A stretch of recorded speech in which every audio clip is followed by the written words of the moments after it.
Now at 5, a new memorial in Jasper County honors fallen law officers. Gun deaths in the U.S. have reached their highest level in 25 years. I'm Michael George with an alarming new report and one mother's plea after losing a son to gun violence. And what parents should know about sleep apnea among kids. The 4 states' most watched news starts now. A new memorial in Carthage is honoring fallen police officers across the county. This is KOAM News at 5. Jasper County Sheriff Randy Kaiser came up with the idea for a fallen officers memorial a year ago. Today, the idea was realized in a new wall tile memorial featuring photos of fallen officers across Jasper County. A memorial service was held at the courthouse to honor the fallen and showcase the new display. Well, it just goes to show that this community continues to support its law enforcement and back its law enforcement in a fantastic way. They always have. The fact that this entire memorial wall project was paid for by donations from businesses within the community just says that the community is really behind its law enforcement. We're going to hear more about the memorial and its meaning for local law enforcement tonight at 6. The Missouri House has passed a new congressional redistricting plan that could be put in place for this year's elections. The state Senate still needs to approve that plan before Friday's deadline to pass the legislation. The 100 Women Who Care organization donated $3,400 to the Higher Power Garage. The money will go toward getting more parts for the business. The Higher Power Garage helps provide car maintenance for people on fixed incomes, veterans, single-parent households, and others in need.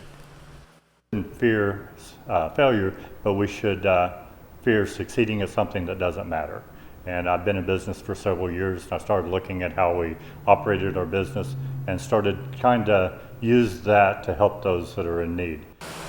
Higher Power Garage also has general maintenance and budgeting classes. Checking in with Doug Heddy now for our first look at the weather. Well, it turned out to be another warm day for us today. Temperatures right back up, low to mid 80s across the region. Those mid and upper level clouds kept our temps down just a hair compared to what they could have been, as we could have pushed 90 throughout the afternoon. But still a lot of mid and upper level clouds. These are going to stick around kind of in and out really just over the next few days.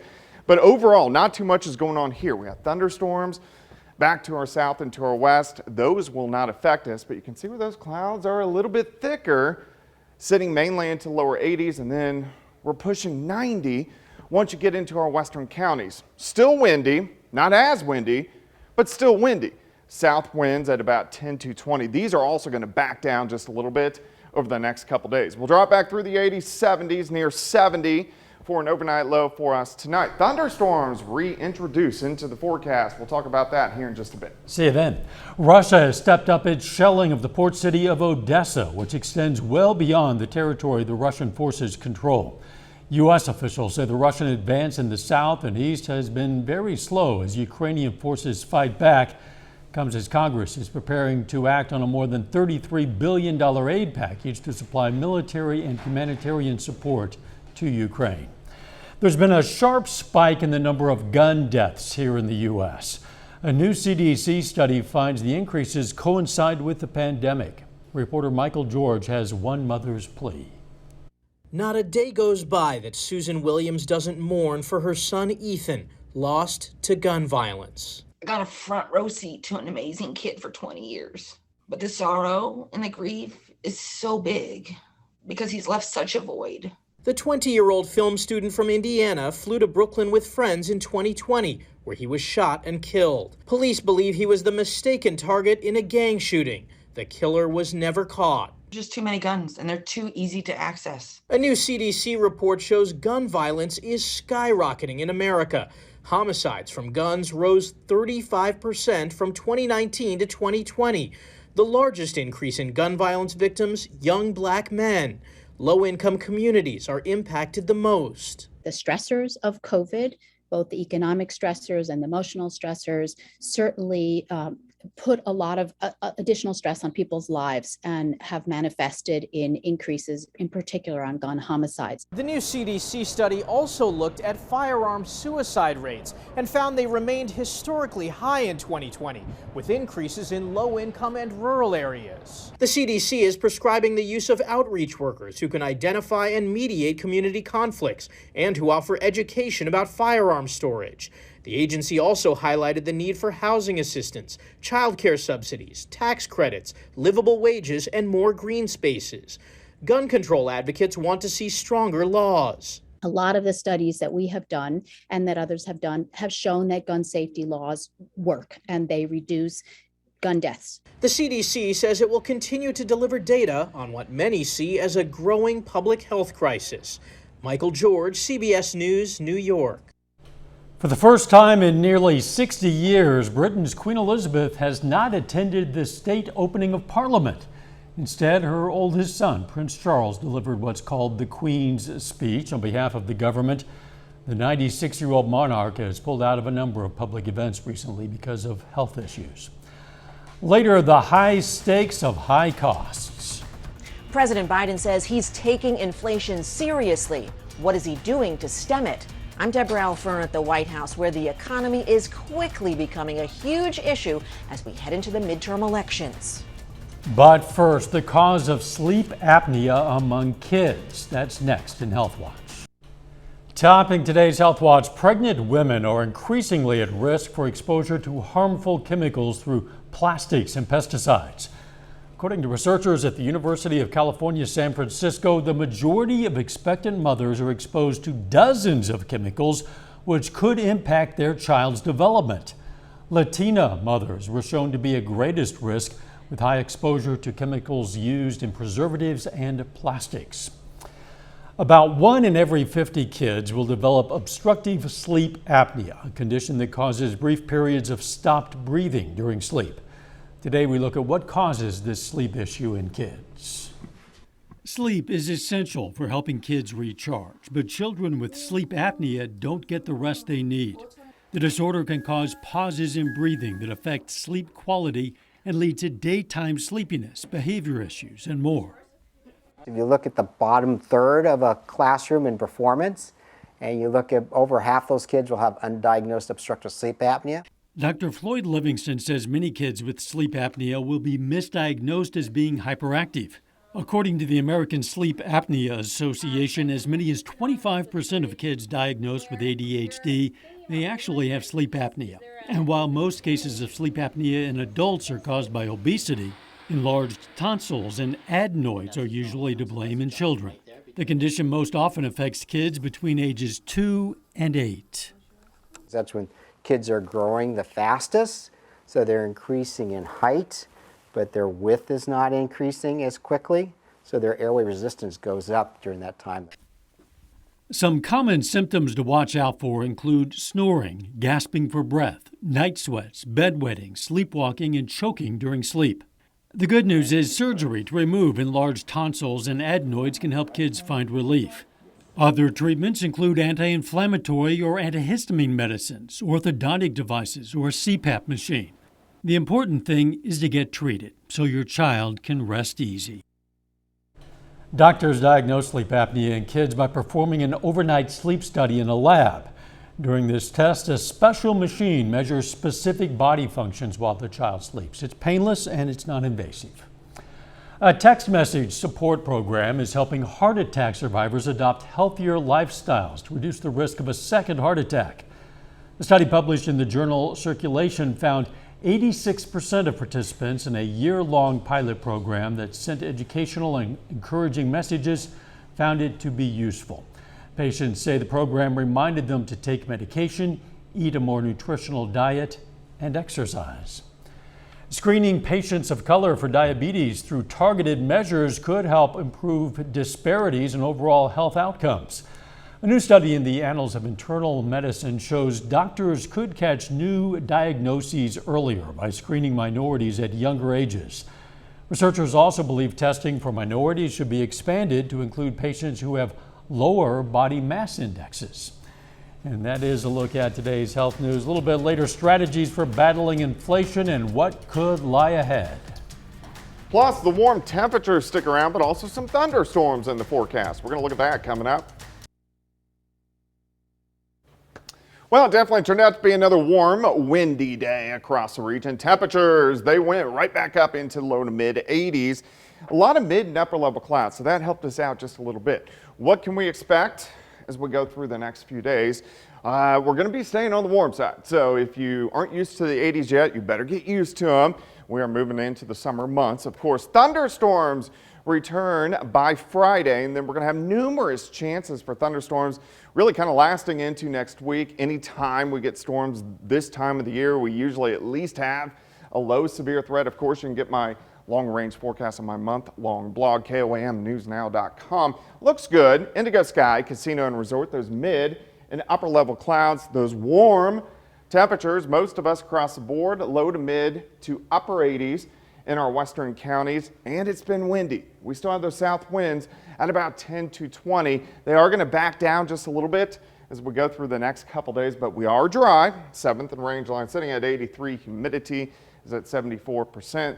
Through the evening hours, we slide back through the 80s, 70s, near 70 for us tonight. So another warm night across the region. But we are going to see these clouds kind of sticking around throughout the evening hours. We're going to call it partly cloudy skies this evening, tonight, and then once again as we go into the daytime hours tomorrow. But any thunderstorms staying out across the panhandles of Oklahoma and Texas. Some of these guys may get into central Kansas, but they're going to stay west of the region. All the storms, big storm systems staying out to our northwest. There's just not a whole bunch going on for us over the next couple days. Then things will start to get turning by the time we head toward the weekend. All right, let's go through time, kind of in and out of the clouds through the overnight hours. We're going to stop this tomorrow morning. Lower 70s, partly cloudy skies. As we go through the day, we heat up again. I think we'll see a little bit more sunshine tomorrow compared to what we did see today. So this is going to bump those highs up a little bit. 83 by noon, high temp, 88 south winds. They start to back down a bit at about 5 to 10. Tomorrow night also looks pretty good. Partly cloudy skies will drop back near 70. So very similar as we go into Thursday. Much of the same. Partly sunny skies, high temps, upper 80s to near 90, which is staying just a hair below records across the region. As we go into Friday, that's when we're going to start to see a little bit of a change. Now the humidity is still going to be up there, so heat indices back into lower 90s once again for us as we head into Wednesday afternoon. We do start to see some changes. Some thunderstorms could get in here late Thursday night into Friday afternoon. These could be strong, low-grade severe, but then we're going to start to see a cold front that just kind of wants to hang out near us. So we're going to have chances for thunderstorms Saturday, chances for thunderstorms Sunday, chances for thunderstorms on Monday. So we're going to have these chances right back into the forecast as we go through a good chunk of next week, but still staying dry. We needed to dry out a few days after all the rain that we had last week. 88 tomorrow, 89 on Thursday. We hold mid to upper 80s all the way into next week, but those thunderstorm chances increase as we go toward the weekend. Sun, thunderstorm, hot, chilly, all in that forecast. All over the place. Thanks, Doug. Hey, take a look at what happened to a beach house in the Outer Banks of North Carolina this afternoon. Whoa! A nor'easter is bringing some high winds there, and that combined with the rough seas caused that house to, as you see, collapse into the sea. It happened just hours after another home broke apart in rough surf overnight. As you might imagine, the National Park Service has closed the beach in that area. Beware of houses. Here's a look at our tower camera, sponsored by R.E. Smith Construction, as work continues on the KOAM More Power project. You can check it out anytime on our website. That's KOAMnewsnow.com/power. Coming up, the plan for battling inflation. First, though, we honor a local World War II veteran. Lyle Quick served in an armored division with the U.S. Army from 1943 to 45. He was stationed in North Africa, England, Belgium, France, and Germany. His hometown, Mapleton, Kansas. Corporal Lyle Quick, a four-state hero. Topping today's Consumer Watch, President Biden says his administration is tackling inflation to help lower costs for American families. He also took aim at congressional Republicans as inflation takes center stage in the run-up to the midterm elections. Reporter Deborah Alfarone has the latest from the White House. President Biden told Americans he feels their pain. I want every American to know that I'm taking inflation very seriously, and it's my top domestic priority.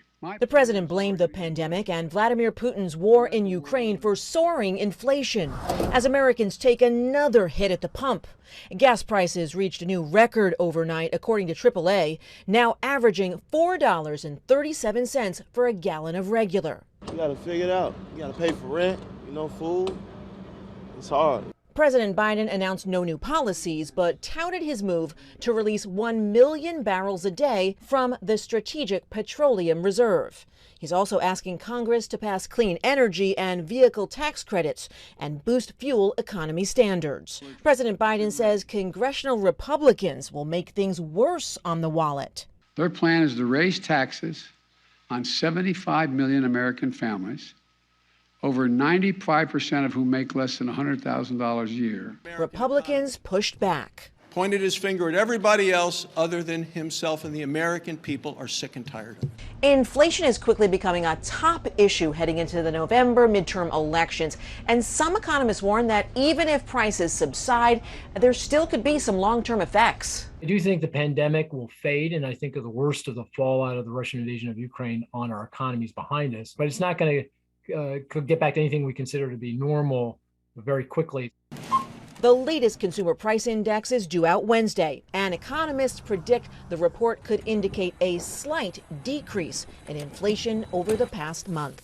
Deborah Alfarone, CBS News, the White House. Treasury Secretary Janet Yellen told lawmakers today that the inflation outlook remains uncertain, adding lockdowns in China continue to impact supply chains. Yellen's appearance before a Senate committee took an unexpected detour into the abortion debate today, when senators questioned her about the potential impact of an abortion ban on the American economy. Yellen said that eliminating the right to an abortion could, quote, have very damaging effects on the economy and would set women back decades. Her answer drew a sharp response from Senator Tim Scott, who said that framing abortion as a matter of the labor force participation rate feels callous. To that, Yellen responded, "This is not harsh, this is the truth," end quote. Elon Musk says he'll reverse Twitter's permanent ban of former President Donald Trump if the Tesla CEO follows through with his plan to buy the social media company. Musk says permanent bans of Twitter accounts should be rare and reserved for accounts that are scams or automated bots. One of Andy Warhol's paintings of Marilyn Monroe has set the record for most expensive work of American art ever sold. Auction House Christie's says the shot sage blue Marilyn went for $195 million. That's slightly below what was expected. Warhol painted that work in 1964, 2 years after Monroe's death. The winning bidder has not been identified. A final check of the forecast next.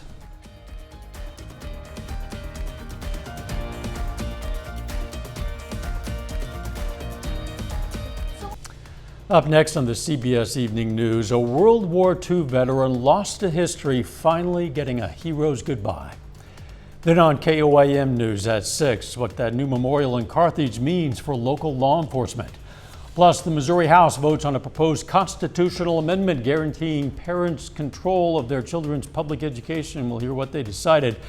And the effort to reassemble the statue of a Native American ballet dancer in Oklahoma. Stay with us for the CBS Evening News and then KOAM News at 6. Legos are taking over some outdoor spaces at a zoo in Alberta. Take a look at the new Nature Connects installation at the Edmonton Valley Zoo. It recreates some of the zoo's most majestic creatures on an enormous scale using little plastic blocks, Legos. Yeah, the acclaimed American Lego artist Sean Kenny is behind these really remarkable designs. Those are impressive. Yeah, and Lego art has kind of become its own art form. Yeah. Just see them everywhere. Not many that good. It's going to stay hot for a while. It is. Temperatures mainly into the upper 80s, dry, kind of humid over the next couple days. Thunderstorm chances, these are going to be scattered, but they are going to re-enter the forecast by Friday and kind of sticking around through the middle of next week. Thanks for joining us. The CBS Evening News is next. And of course, we're going to be right back here for KOAM News at 6. See you then. Let's make it a great evening.